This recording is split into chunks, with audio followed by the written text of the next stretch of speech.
जंगल में बारिश हो रही थी।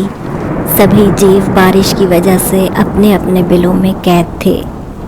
घूंगा मासी सर्दी की वजह से कुछ बीमार पड़ गई थी। वो बेचारी अकेली ही रहती थी, इसलिए उसको अपने सारे काम खुद ही करने पड़ते। हाय हाय, बहुत दिल घबरा रहा है मेरा। काश इस समय मेरे पास भी कोई होता जो मुझे 2 घूंट पानी ही पिला देता।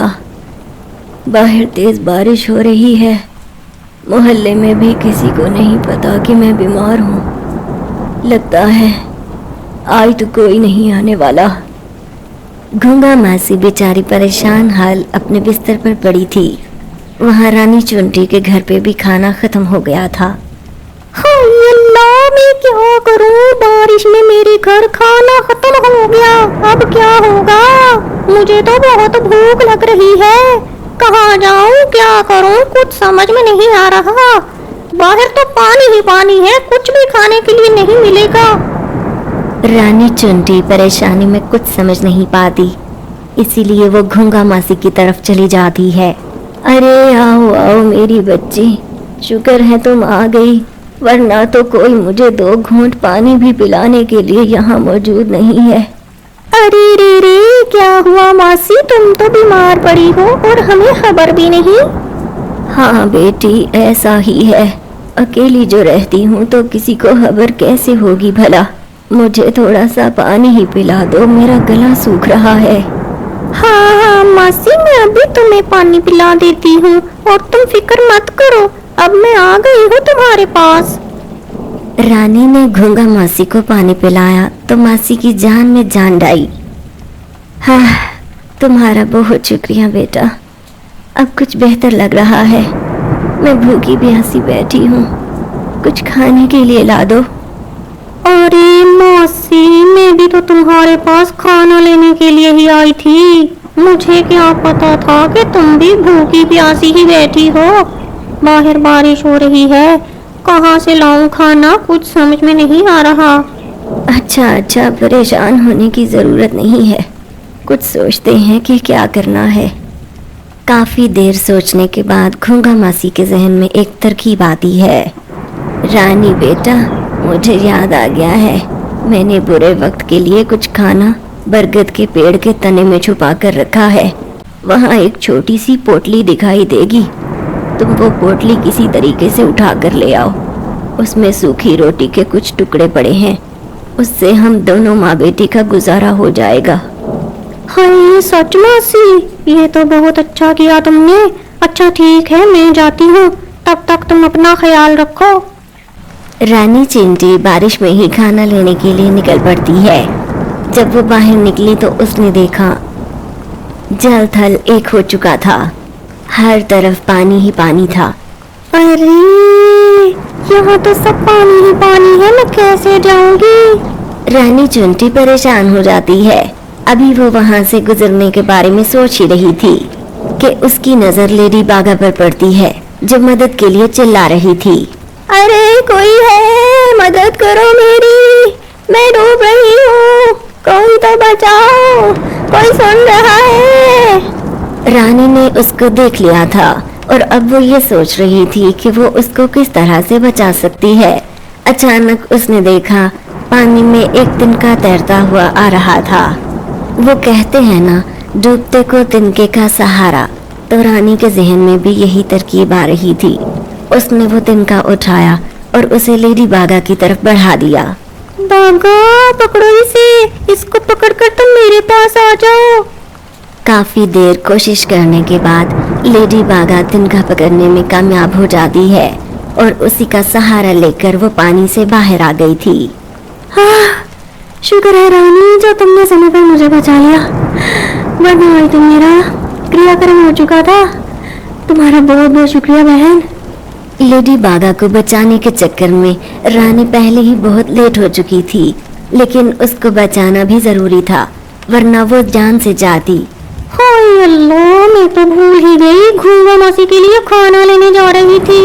वो बेचारी पहले ही भूखी प्यासी बैठी है, मुझे जल्दी करना होगा। यही सब सोचते हुए रानी चिंटी तेजी से बरगद के पेड़ की तरफ जाने लगी। जब वो वहां पहुंची तो एक और समस्या ने उसे घेर लिया। चलो जी, अब ये नई मुसीबत है। यहाँ तो ढेर सारे बरगद के पेड़ हैं। कुछ समझ में नहीं आ रहा कि वो खाने वाली पोटली किस पेड़ के तने में है। सोचो रानी, सोचो। अभी रानी खड़ी सोच ही रही थी कि किस पेड़ की तरफ जाए कि अचानक उसको घास का टिड्डा दिखाई देता है। वो बेएहतियार टिड्डू की तरफ चली जाती है। अरे टिड्डू भैया, तुम तो यही रहते हो। शायद तुम्हें इस बारे में कुछ पता होगा। मुझे घूंगा मासी ने भेजा है। उसकी एक पोटली किसी बरगद के पेड़ के तने में है, लेकिन अब मुझे ये समझ भी नहीं आ रहा कि मैं कौन से पेड़ में देखूं। प्लीज, क्या तुम मेरी थोड़ी मदद कर दोगे? यह सुनते ही टिड्डे के मन में खोट आ गया था। उसने जब पोटली के बारे में सुना तो उसको लगा कि शायद उस पोटली में कोई हीरे जवाहरात हैं। इसलिए उसने रानी चुंटी के साथ डील कर लेना मुनासिब समझा। देखो रानी, मैं तुम्हारी मदद जरूर करूंगा, लेकिन तुम्हें मुझसे वादा करना होगा। इस पोटली में 30% मेरा है, और अगर तुम नहीं मांगोगी तो मैं भी तुम्हारी मदद नहीं करूंगा। यह सुनकर रानी थोड़ी सोच में पड़ जाती है, क्योंकि वो पोटली उसकी नहीं थी। अरे टिड्डू भाई, अगर ये पोटली मेरी अपनी होती तो मैं जरूर इसका 30% तुम्हें दे देती, लेकिन ये पोटली घूंगा मासी की है। मैं उससे पूछे बगैर तुम्हें नहीं दे सकती। सॉरी।